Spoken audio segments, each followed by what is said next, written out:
Katiba mpya inaletwa na ilani ya Chama cha Mapinduzi, lakini specifically wacha nije kipengele cha pili, kuhuisha na kuimarisha mchakato wa katiba mpya.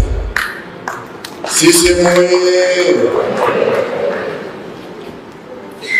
Kwa hiyo ilani hii inatekelezwa 2025 2030, hata mwaka tu haujafika. Sasa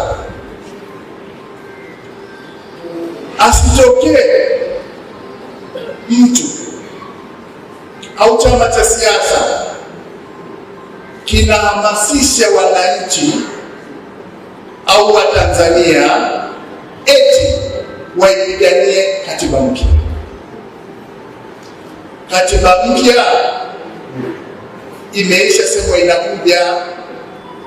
Kwani nani aliyeizuia hii katiba mpya? Kwani nani anasema kwamba hatutakuwa na mchakato wa katiba mpya? Sasa nafurahi kwamba natumia hadhara hii ya viongozi, makada na wanachama wa Chama cha Mapinduzi wa wilaya ya Ubungo na Kinondoni kwamba sisi ni viongozi, sisi ni wanachama wa chama hiki, tumeapa, tumeahidi kukilinda,